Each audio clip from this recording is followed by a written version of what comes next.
Hello and welcome to Can't Find My Way Home, the podcast where expats from around the globe talk about the music and art scene in their adopted home. I'm your host, Craig.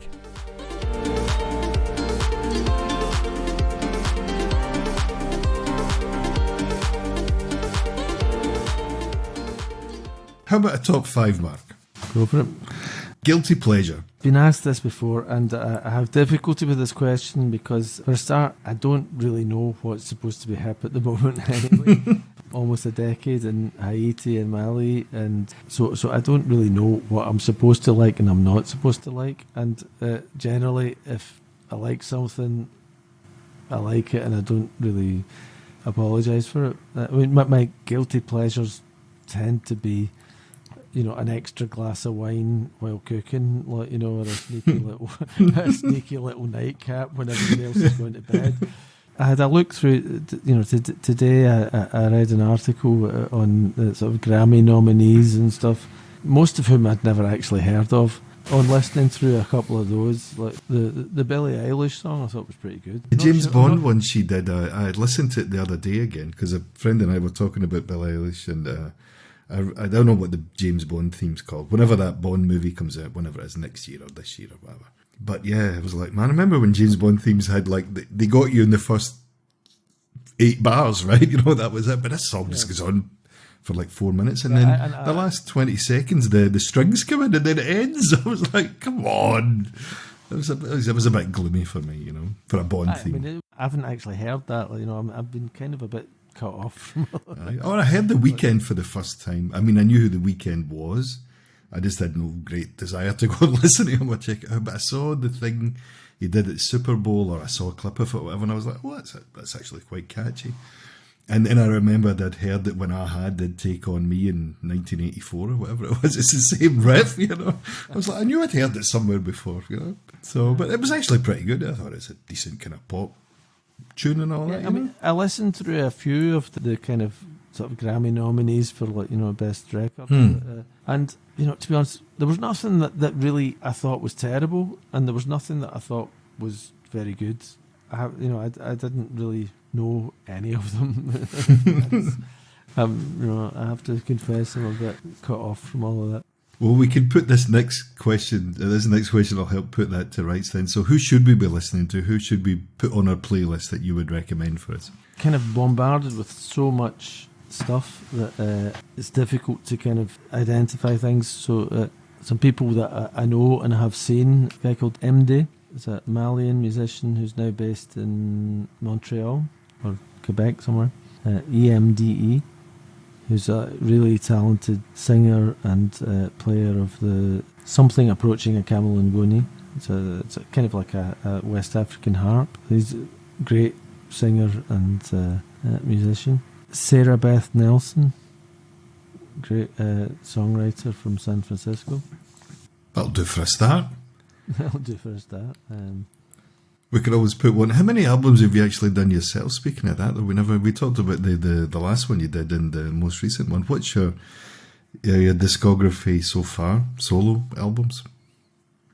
Solo albums, I've done 2, but about 20 altogether with various different kind of band projects and collaborations or so.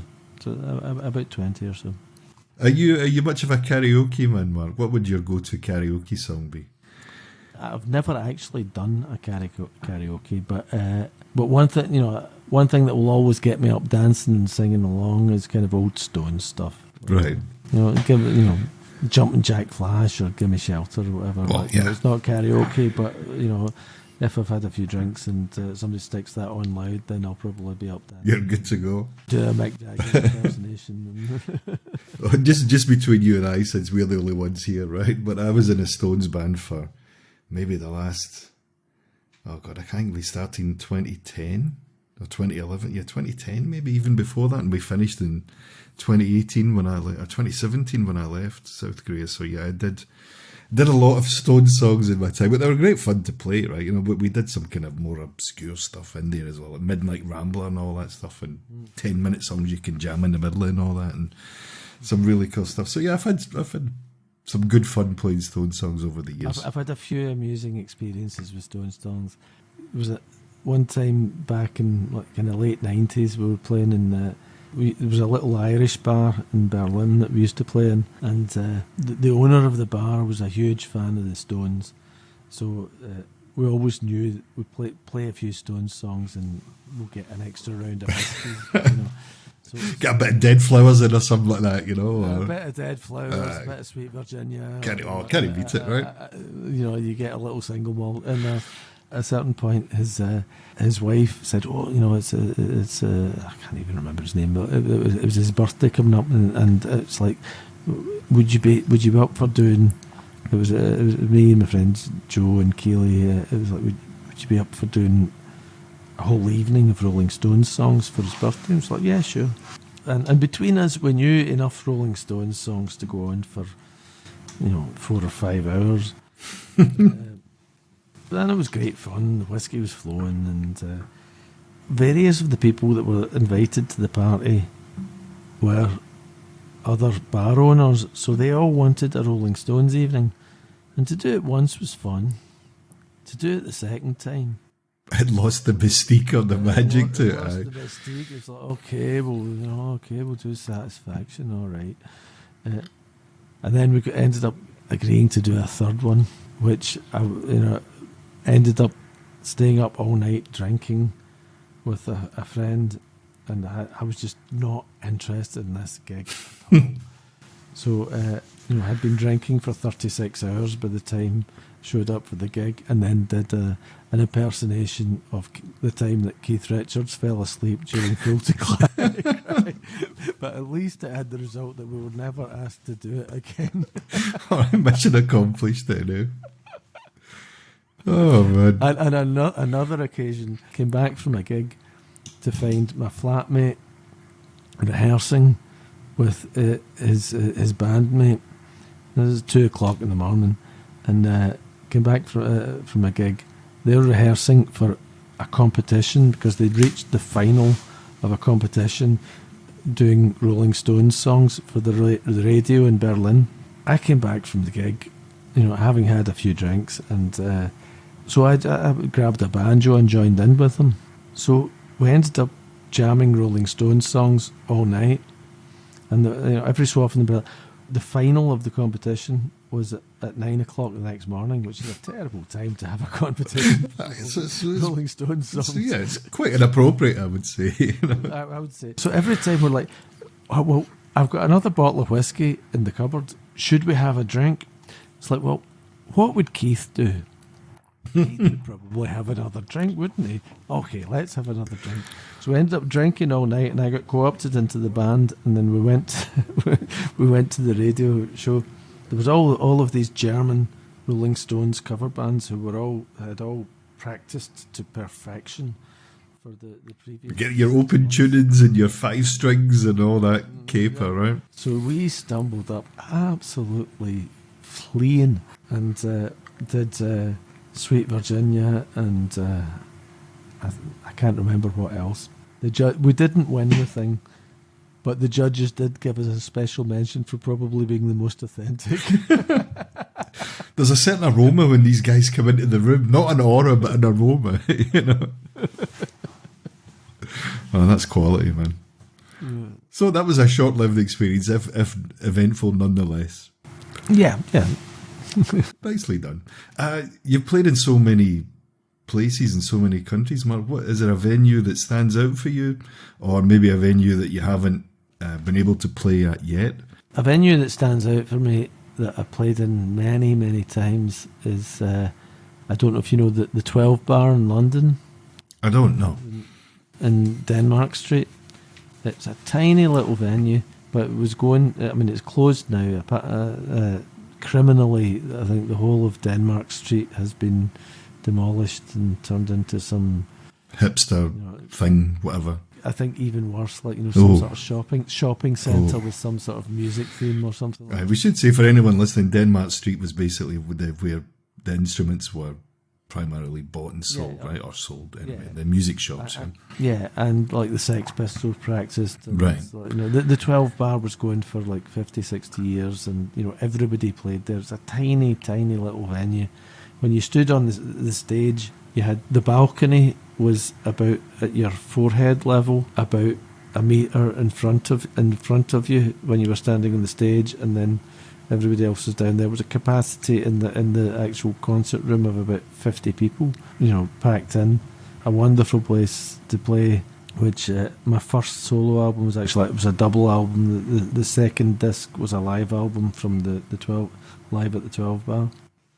Otherwise, my favourite bars these days are the ones that have enabled me to play in recent years, which is the bar across the road from me here in Paris, like Ma Pomme and Colimaçon, which is my favourite bar to play in Paris.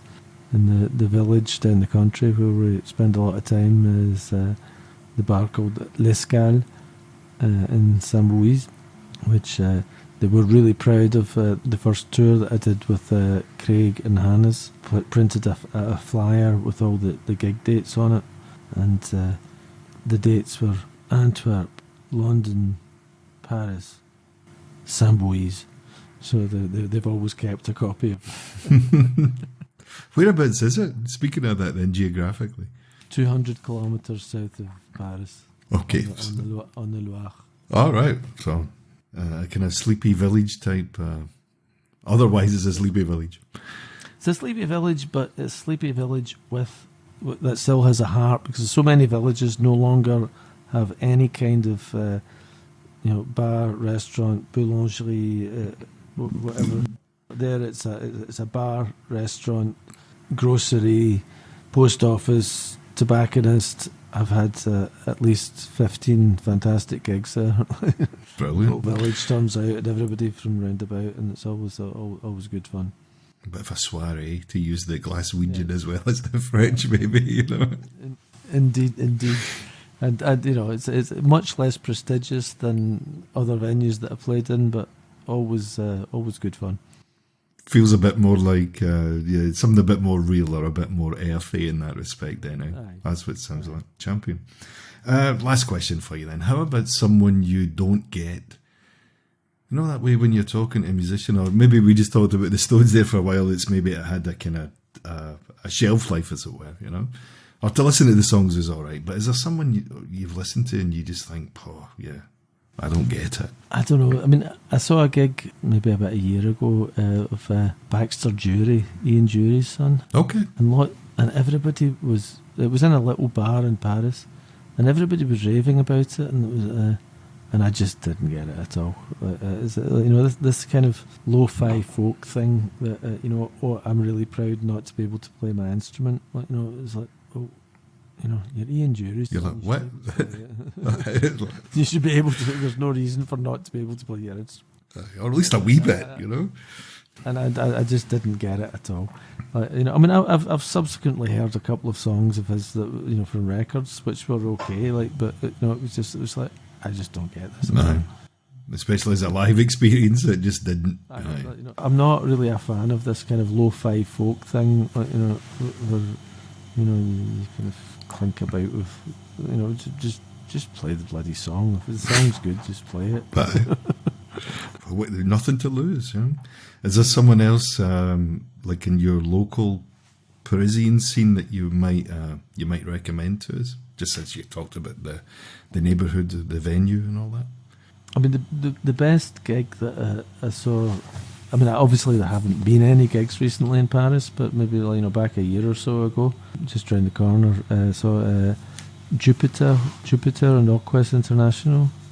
Great band from Kinshasa, who play quite often around here.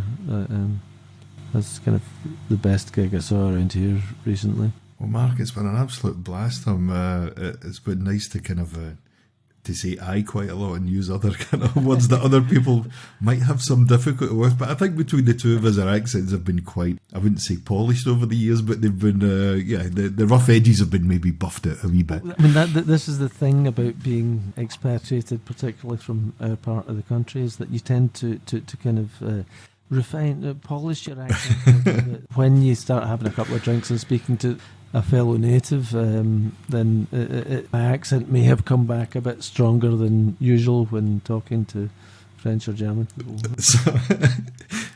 Pleasure was all mine, Matt. Cheers. Cheers.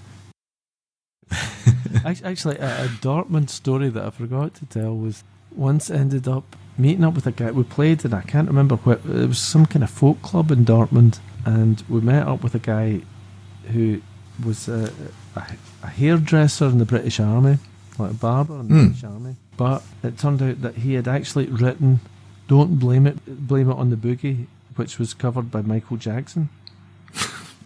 It's a real story, man. Have you ever encountered this guy? No, that's completely mad. He was playing in a band with his brothers and a few mates in, like, Coventry or one of these horrible places in the middle of England. And they mostly did covers, but they had a few of their own songs. And, they played like every Saturday night in the local bar. And after a gig one night, this guy comes up to him and said, "That last song that you played, who's it by?" It's like, "Oh, it's one of mine." And he's like, "I have an artist that would be interested in covering it. Would you be interested?" I was like, "Sure, why not?" Turned out it was Michael Jackson. So Michael Jackson, this guy was playing in a bar in, like, some scumhole, Coventry, Grimsby or something, No. No offence to people from those places, but yeah, I know. Yeah, well, I'm sure they would agree. Aesthetically challenging, I grew up in Cumbernauld, I know all about it. So I was refraining from saying that. Speaking from personal trauma, As Craig used to refer to Vietnam. Yes, there are. The list goes on, indeed. Yeah. So Michael Jackson ended up covering his song, and it became a huge global hit. Michael Jackson died. He's continued, like, cutting hair for the British Army because, like, well, I don't know what else to do. I'll do my job, But we ended up jamming "Don't Blame It on the Boogie" with him in a kebab shop in Dortmund at like 4:00 in the morning. Which is just one of those beautifully surreal music moments that music brings you to. Yes. I think on that note, we just have to end it there, right? That's I'm speechless, man. There's always a kebab story involved there somewhere, but yes, that does take the proverbial one.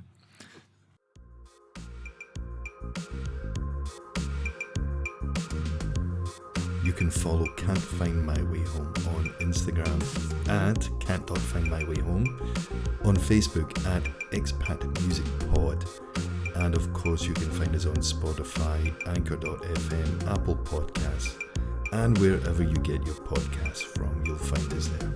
Until the next one, this is Craig saying cheers.